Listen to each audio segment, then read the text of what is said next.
Bonjour à tous et bienvenue sur la Pause RH, la chaîne YouTube qui vous propose des astuces et des conseils pour décrocher votre emploi de rêve ou bien devenir un meilleur recruteur au quotidien. Je m'appelle Sabrina, je suis une RH passionnée et ici je vous dévoile tout ce que je sais du recrutement et du monde du travail. Alors installez-vous bien avec un bon petit café et profitez de mes mini-capsules vidéo pleines d'astuces. Pour ne rien manquer, je vous invite à vous abonner à la chaîne et surtout activer la petite cloche pour recevoir une petite notification à chaque nouvelle vidéo. Dans cette vidéo, on va parler immigration au Canada et plus particulièrement au Québec puisque c'est l'expérience que j'ai à vous offrir. Donc j'ai moi-même immigré de France vers le Québec et je vais vous dire comment j'ai fait, quelles sont les règles, quels sont les visas disponibles, combien de temps ils sont disponibles, où est-ce qu'on peut travailler avec ce type de visa, est-ce qu'on peut ouvrir une entreprise ou pas. Je réponds à toutes vos questions dans cette vidéo, écoutez bien. Premier visa sur lequel je vais vous donner de l'information, c'est le visa étudiant ici au Québec puisque je suis moi-même passée par là pour mon arrivée au Québec. Je suis arrivée au Québec avec un permis d'études. Donc je vais vous donner toute l'information dont je dispose pour effectuer un permis d'études ici au Québec. Donc la première chose qu'il faut savoir sur le permis d'études, c'est qu'il faut d'abord, bien évidemment, se faire accepter au sein d'une université reconnue par le gouvernement québécois pour pouvoir faire une demande de permis d'études d'étudiants étrangers. Donc la première chose à vérifier, c'est regarder les établissements et les diplômes qui sont offerts justement pour le programme d'étudiants étrangers. Une fois que vous avez choisi un établissement et un diplôme, il faut bien évidemment se faire accepter de l'établissement. C'est vraiment la deuxième étape. Donc il faut faire tout le dossier de candidature pour être accepté au sein de l'école, au sein du diplôme, avant même d'entamer vos démarches pour faire la demande de visa d'études.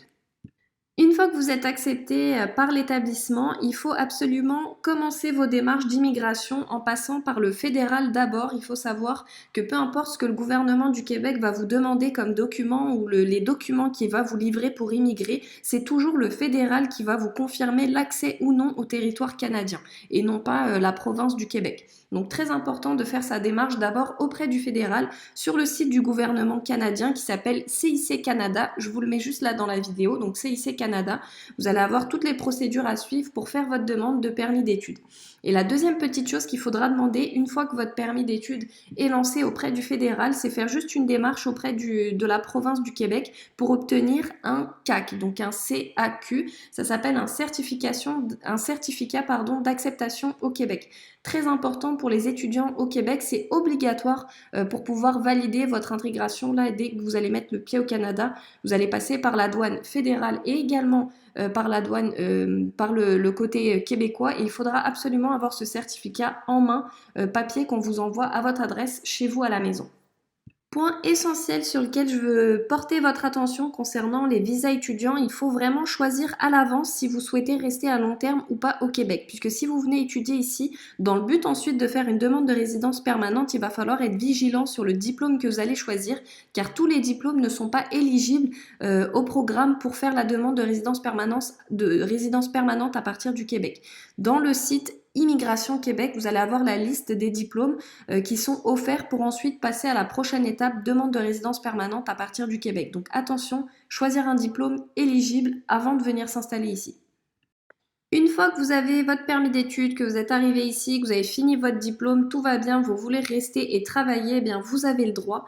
Une fois que vous avez votre diplôme en main, vous avez le droit de faire une demande de permis de travail post-diplôme qui va être d'une durée finalement équivalent à la durée de vos études. Donc si vous avez étudié 1 an, vous allez avoir un permis de travail post-diplôme d'1 année. Si vous avez étudié 2 ans et 3 ans, 3 ans, et attention, ces 3 ans, c'est la limite et ce n'est pas renouvelable. Donc vous pouvez avoir un permis de travail post-diplôme valable au maximum 3 ans et pas 1 année de plus. Donc faire attention à ça.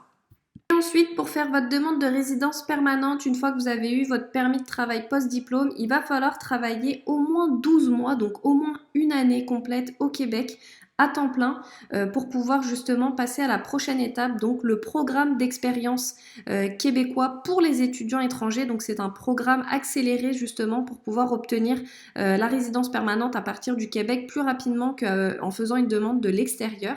Donc à partir de ça, vous allez pouvoir obtenir donc les exigences demandées, donc à savoir avoir un diplôme québécois et une année d'expérience dans le domaine de votre diplôme. Faire attention à ça, bien évidemment, il faut travailler dans le domaine de son diplôme pour faire votre demande de CSQ. Donc le CSQ, c'est le certificat de sélection du Québec, c'est-à-dire que vous êtes sélectionné par la province du Québec pour ensuite pouvoir aller au fédéral et faire votre demande de résidence permanente. Donc travailler 12 mois avec un permis de travail post-diplôme dans le domaine de son diplôme. Une autre façon de venir immigrer ici au Canada et au Québec, c'est avec le fameux PVT, donc le permis vacances-travail qui est offert avec un certain nombre de pays qui ont des accords avec le Canada. Donc c'est grâce à un tirage au sort. Donc finalement, il faut toujours aller sur le site du gouvernement CIC Canada pour pouvoir s'inscrire au tirage au sort. Donc il y a des quotas limités par pays, que ce soit avec la France, la Belgique ou d'autres pays à travers le monde. Donc vérifiez si votre pays a un programme justement de PVT. Et si oui, ben vous inscrire. Et puis là, c'est vraiment vous et votre chance pour un tirage au sort. Et vous allez pouvoir avoir un permis vacances-travail valide 2 ans. Et puis la seule condition pour s'inscrire vraiment, c'est avoir moins de 35 ans. Tant que vous avez moins de 35 ans, vous êtes libre de vous inscrire autant de fois que vous voulez, même si vous n'êtes pas sélectionné la première année ou même la deuxième année, peu importe. Tant que vous n'êtes pas tiré au sort, vous pouvez vous inscrire autant de fois que vous voulez. Donc ensuite, je vais vous expliquer ce que vous avez le droit de faire ici au Québec et au Canada avec un PVT. Donc vous avez le droit de travailler pour n'importe quel employeur. C'est vraiment un permis de travail ouvert. Vous êtes libre de travailler pour qui vous voulez, à temps plein, à temps partiel. Il n'y a vraiment pas de restriction à ce niveau-là. Et concernant l'entreprise, est-ce qu'on peut ouvrir une entreprise en PVT? C'est une question qui est beaucoup revenue. Donc oui, bien évidemment, vous pouvez ouvrir une entreprise avec un PVT. Je l'ai moi-même fait. Je suis même pas en PVT. Je me suis rattachée au PVT de mon mari, parce que ça également c'est une démarche possible. Vous pouvez vous rattacher au PVT de votre conjoint sous certaines conditions. Il faut que le conjoint ait travaillé.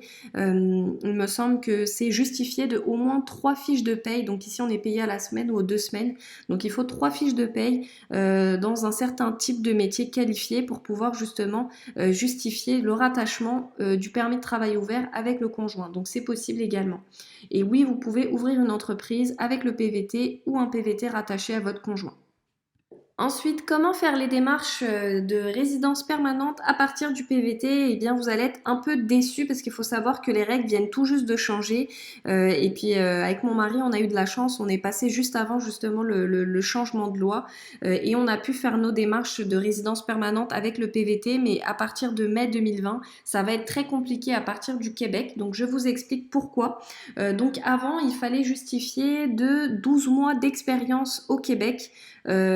Avant, donc dans un certain type de métier. Après, la loi a changé, tous les métiers étaient ouverts. Il fallait juste travailler 1 an pour faire la demande. Donc toujours pareil comme le permis étudiant de CSQ, donc certificat de sélection du Québec, donc être choisi par la province du Québec avec 12 mois d'expérience. Maintenant, à partir de mai 2020, la loi vient tout juste de changer. Il faut justifier 36 mois d'expérience. Donc 36 mois d'expérience en sachant que sur un PVT, vous avez uniquement 24 mois de permis de travail ouvert. Donc ça va être finalement impossible à partir d'un simple PVT de pouvoir faire la demande d'immigration à partir du Québec. Donc malheureusement, comme je le disais, en ce moment avec le PVT, ça va pas être possible de faire les démarches de demande de résidence permanente à partir du Québec, mais il y a d'autres solutions. Vous pouvez essayer de prolonger votre durée de droit de travail ici au Québec avec un autre visa qui s'appelle le visa jeune professionnel.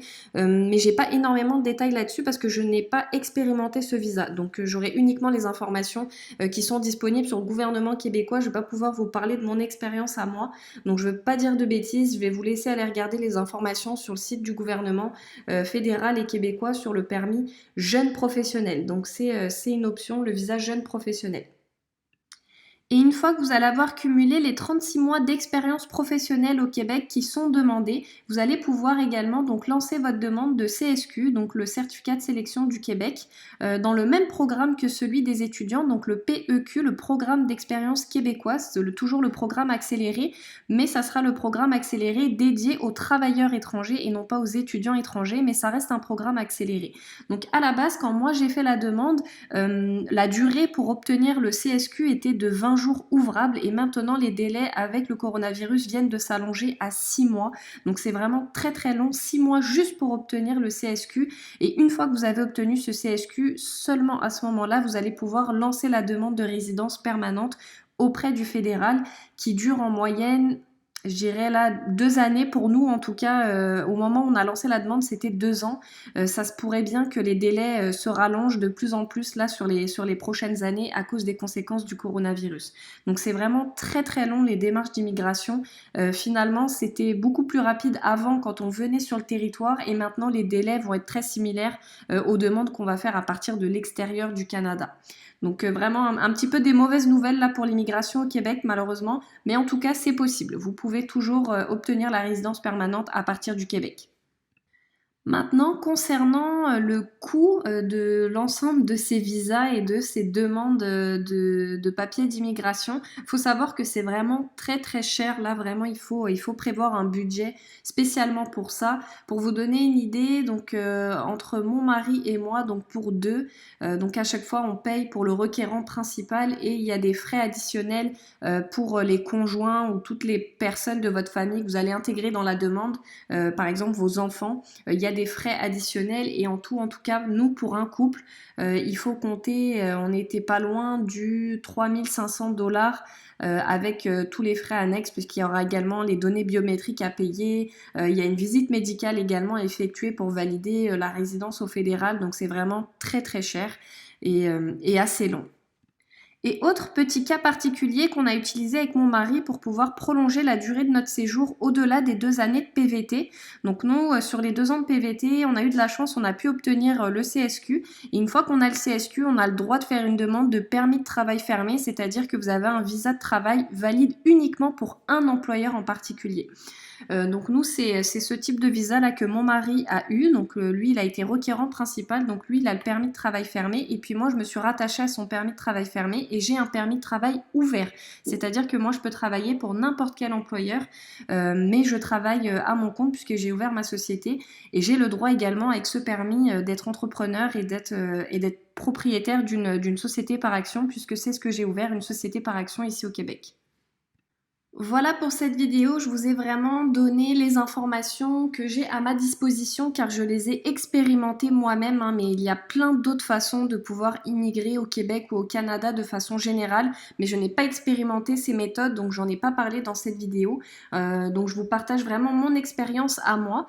Donc si vous avez des questions plus poussées sur toutes les informations que je viens vous donner, ça sera avec plaisir que je vous répondrai dans les commentaires. C'est vraiment l'immigration, c'est un sujet très très large avec plein d'exceptions, plein de conditions, plein de critères. C'est vraiment très difficile de faire une vidéo détaillée.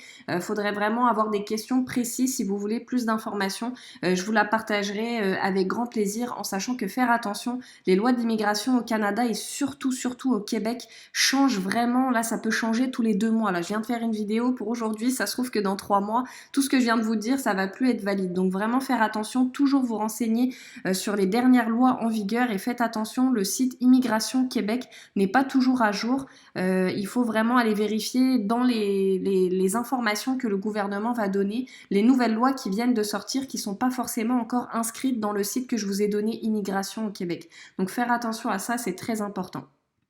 Merci pour votre écoute. Si cette vidéo vous a plu, n'hésitez pas à la liker, commenter, partager et surtout abonnez-vous à la chaîne. Il y a plein de contenus qui arrivent pour vous. Donc on se retrouve bientôt sur la pause RH.